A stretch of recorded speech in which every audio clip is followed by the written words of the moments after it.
Camping World encourages fans to get out there and visit the National Baseball Hall of Fame and Museum.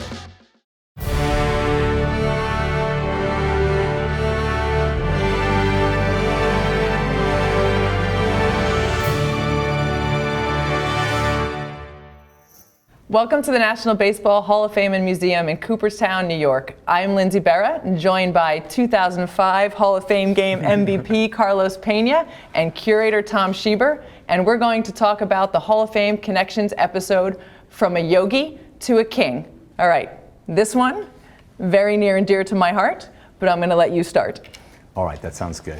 So one thing we talk a lot about in that episode is the 1956 Game 5 perfect game by Don Larsen. And I'm not going to go into the details of it. It was a perfect game, an impressive performance.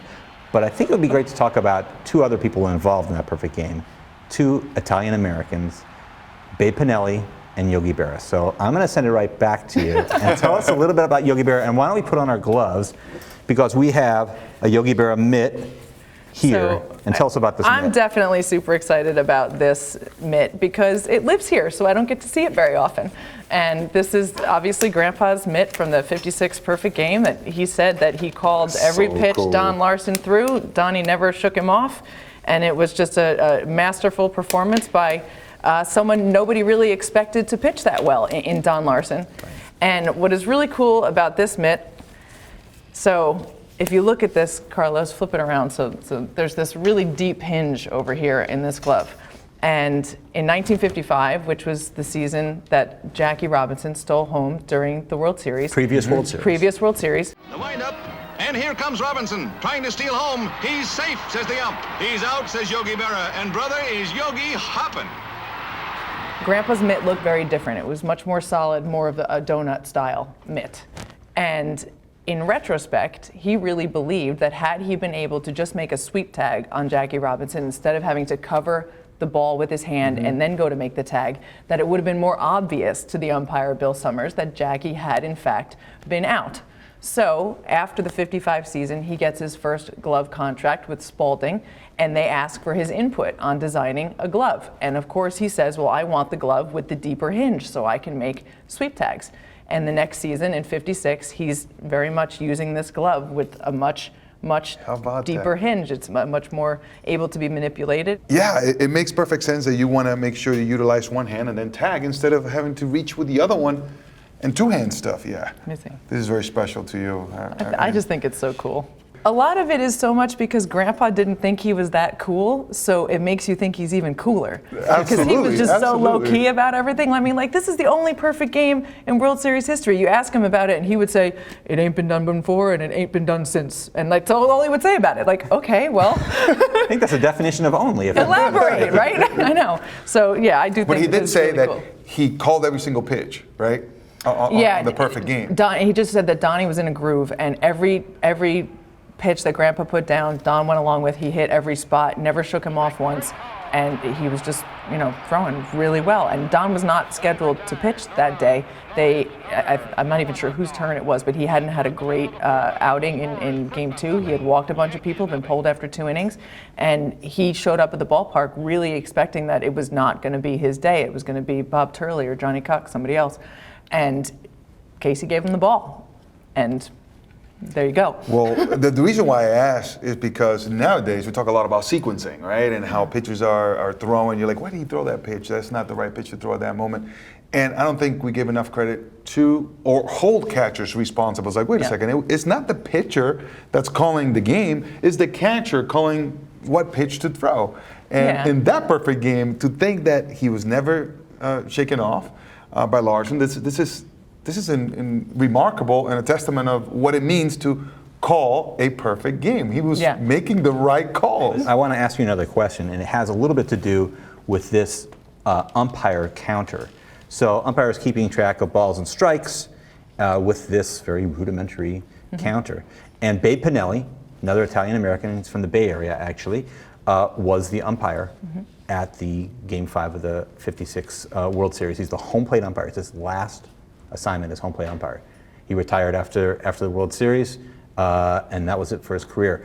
And I want to come back to that, but first, it's a 1-2 count, but Who is the last batter? Oh, and tell me a little bit about that. So this is a 1-2 count on Dale Mitchell, the final batter in the perfect game, and he was pinch hitting. He was pinch hitting because he was a really good hitter in the World Series. He'd literally never struck out in the World Series, and I believe this was his 28th appearance. I think it would be safe to say that no man in the history of baseball has ever come up to home plate in a more dramatic moment. That man is pinch hitter Dale Mitchell. Everybody is on the edge of their seats watching this game because they're waiting to see if he's going to be able to get this final strikeout. My grandmother is sitting behind home plate with Cora Rizzuto, Phil Rizzuto's wife, and she's 8 months pregnant. And she, like everyone else, is waiting with bated breath, and she says to Cora, if Donnie strikes this guy out, I'll name my baby Dale. The batter is Dale Mitchell. And I have an Uncle Dale, so we know how that went.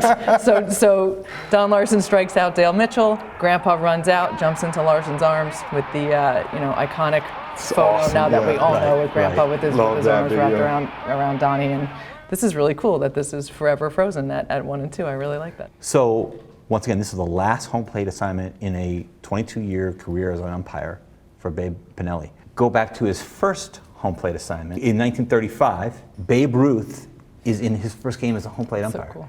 This is a story, we can look it up and see how well you feel it's a true story. Pinelli had been told, if Babe lets a ball go by, it's a ball, right? Turns out, in the only game in which he was home plate umpire when Babe Ruth was with the Braves, because Babe was only with them for a couple months and then he retired. Ruth struck out 3 times, twice on a called No. Wow.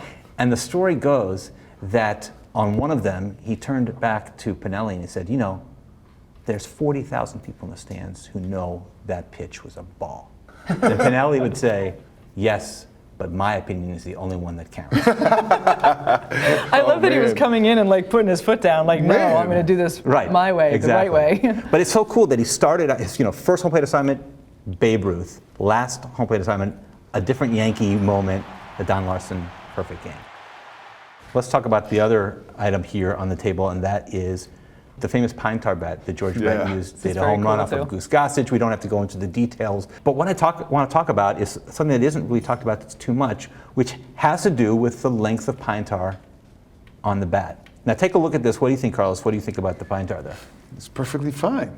It is perfectly fine. When George hit the ball, the pine tar was higher, but it's been cleaned up since that time. And the rule was, can't be more than 18 inches of pine tar on the bat.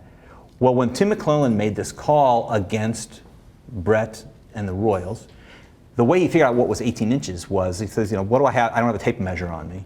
So he put it across home plate. Yeah. Because home plate is 17 inches wide. And so he said, well, if it's more than an inch, and it was a lot more than an inch, then it's an illegal bat.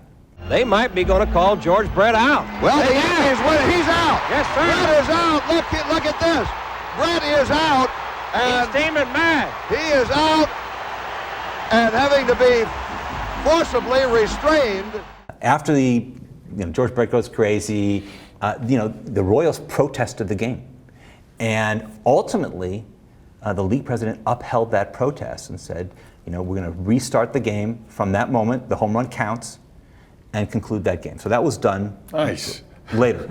I'm glad that justice was served for George Brett. George. My goodness. And Taking a home run away. One of the reasons, though, that decision was made was, I think, upholding this pine tar rule, and I think people don't really realize why it's there. What's the it reason really for the has rule? nothing to do, and I didn't know this, with pine tar putting more spin on a baseball and having the home runs go out, more easily, or getting pine tar on the baseball and having it break more for the pitchers. It was really an economic decision. If the pine tar was too high and it got on the baseball, they would then have to throw out that baseball, and they were throwing out too many baseballs and costing the league too much money, hence the pine tar rule. See, now I'm really glad that So, that was the idea was justice that was served. George Brett wasn't really in defiance of the rule because, that wasn't his intention or whatever. But anyway, the pine tar is there for he got other he got a home run taken away because he got the ball dirty. Yeah, basically. Basically, that's messed up. Now they throw out the baseballs all the time, but back at that time in the late 70s, No, they were holding on to baseballs and they would get dirty. It's so crazy. We hope you've enjoyed this episode of our Hall of Fame Connection series. If you'd like to learn more about the people, places, and artifacts featured in this video, go to baseballhall.org, where you can plan your visit to the National Baseball Hall of Fame and Museum in Cooperstown, New York, and discover your own connections to the game.